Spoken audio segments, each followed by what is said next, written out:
শরিয়ার কোনো নির্দেশিত বিষয় না। বিধায় একজন ইমানদার সেই বিষয়টাতে সাবধান থাকবে এবং দায়িত্বশীল হবে। আমরা এই বিষয়ে বাড়াবাড়ি এবং ছাড়াছাড়ি কোনোটিই করবো না, যেটুকু আছে সেটুকু মনে করবো। লাইলাতুল কদরের চাইতে যদি আপনি শবে কদরকে বেশি গুরুত্ব দেন, তাহলে বুঝতে হবে আপনার এই চিন্তাকে কারেকশন করতে হবে। এবং এ রাত্রিকে ভাগ্য নির্ধারণের রজনী মনে করাটাও সঠিক নয়। ভাগ্য নির্ধারণ হয়ে থাকে লাইলাতুল কদরে, যেমনটি আল্লাহ তাআলা সূরা দোহানের 3 এবং 4 নম্বর আয়াতে বলেছেন। আল্লাহ বলেছেন, ইন্না আনজালনাহু ফি লাইলাতিন মুবারাকা, আমি একটি বরকতময় রাতে কোরআনকে নাজিল করেছি।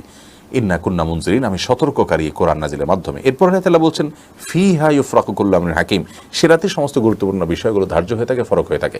কোরআন কোন রাতে নাজিল হয়েছে? আল্লাহ বলেছেন, ইন্না আনজালনাহু ফি লাইলাতিল কদর, লাইলাতুল কদরে আমি কোরআন নাজিল করেছি। অতএব লাইলাতুল কদরে কোরআন নাজিল হয়েছে, আর সে রাতে আল্লাহ তাআলা বলেছেন সব গুরুত্বপূর্ণ বিষয় ধার্য করা হয়ে থাকে। বোঝা যায় লাইলাতুল কদরে বা শবে কদরে ভাগ্য নির্ধারণ করা হয়ে থাকে। শবে বরাত যেটাকে আমরা বলছি, এই রাতে ভাগ্য নির্ধারণ করার বিষয়ে কোরআন থেকে তো নয়, কোনো হাদিস থেকেও বিশুদ্ধভাবে কোনো কিছু প্রমাণিত নয়। কোনো মনীষী বলে